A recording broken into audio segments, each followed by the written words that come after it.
I'm Tom, and tomorrow night, Alexander Usyk seeks to make history by becoming a 3-time undisputed champion, a 2-time heavyweight undisputed champion, and this is the first time all 4 bouts have been fought on over here on English soil. This is massive, and credit to Daniel Dubois. It helps that his opponents have been Anthony Joshua and Alexander Usyk, but to fight in Wembley back to back in front of 90+ thousand people, that's big. And it also goes to show how Usyk's massively improved and changed and become a draw throughout his career. Make no mistake, this is a huge fight. And whilst it may not have the same build-up as either of the Fury fights had, this is big. People are making out as if Daniel Dubois is some newfound titan in the division, some brand new fighter who's massive, going to go down in history. And even the people that are picking Usyk to win, which by the way, a lot of people are picking Dubois to win,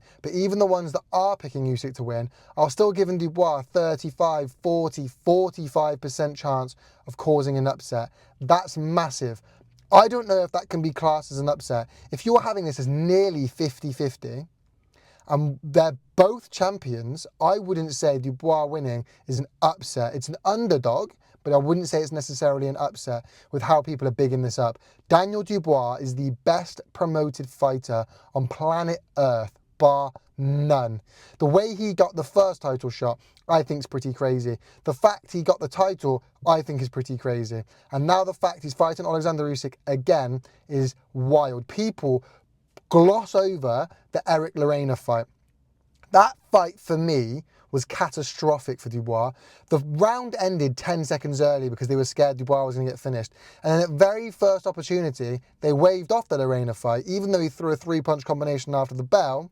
And given Dubois was given the corner to recover, Lorena stood off. That's glossed over. The fact he was literally jumping in with his head, and I mean that, literally jumping in with his head to headbutt Hrgovic and didn't have a point deduction, and people gloss over that, is crazy. The low blows in the first fight, not just the one controversial one, all the low blows.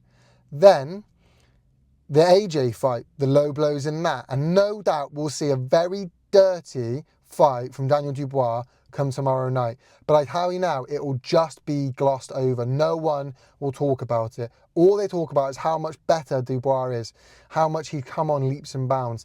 I think it's because he's so well promoted, people forget the rest. But either way, he's earned the shot. Now, people will have you believe that Daniel Dubois can win this at any point in the fight. And look, of course he can. It's heavyweight boxing, as everyone says. One punch can change it all. And that is true. But the reality of it is, everyone that's trying to say Daniel Dubois is a massively improved fighter, he's a different beast, it's not true. Daniel Dubois largely is fundamentally the same as he was 2.5 years ago. Look, of course he's improved a bit. It's been a few years. But the only area where there's been significant improvement, enough to warrant the hype, is his confidence. Other than that, his ability and his power haven't really improved. He's always been powerful. His ability's always kind of been there, the lack of head movement, a strong jab. That hasn't changed. His confidence, though, has come on leaps and bounds. And that's why people are saying he might pull off the upset. Problem is, against Alexander Usyk, that goes very quickly. Why do you think Daniel Dubois took the knee in the first place?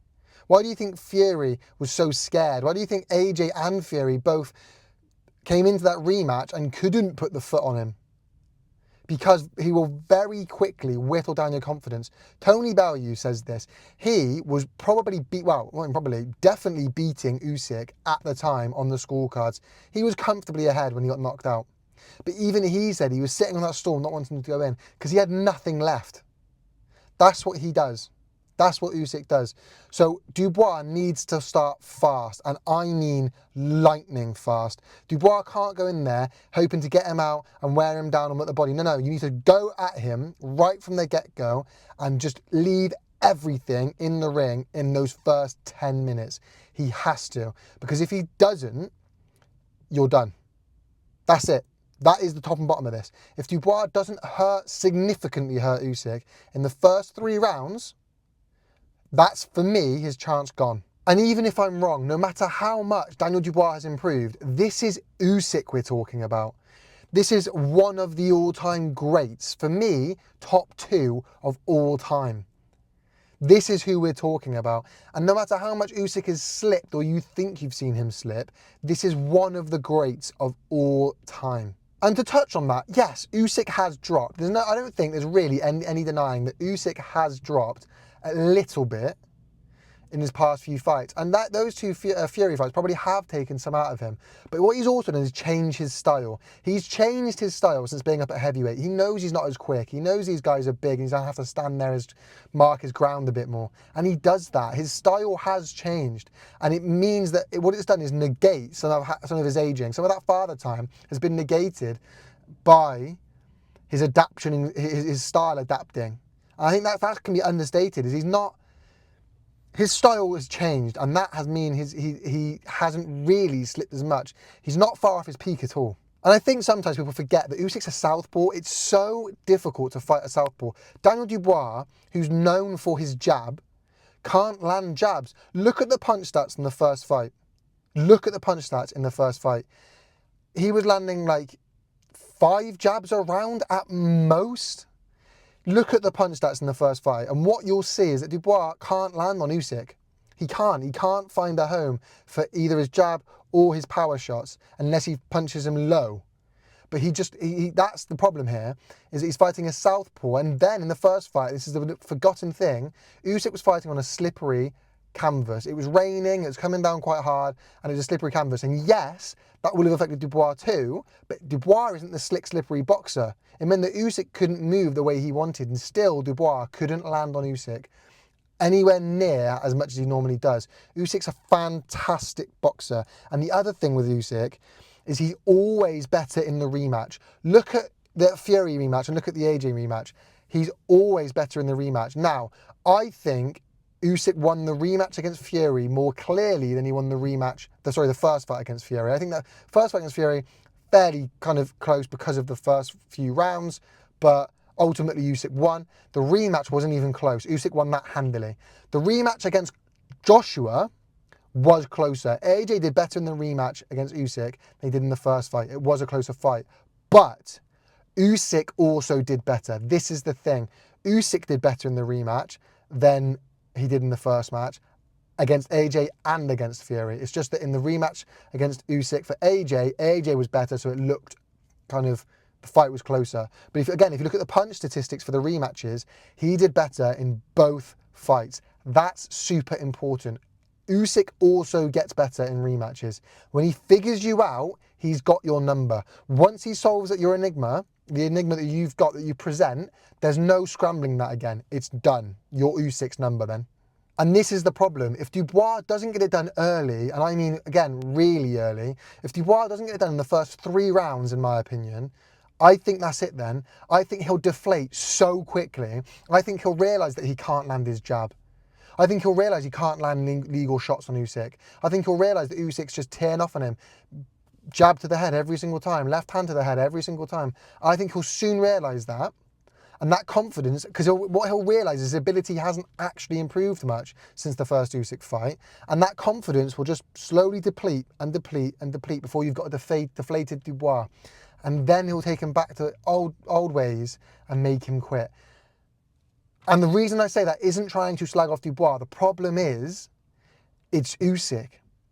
And he just breaks you down. And Dubois will realise, I'm not as good as I thought I was. I haven't got him out of there yet. And now Usyk's just going to work.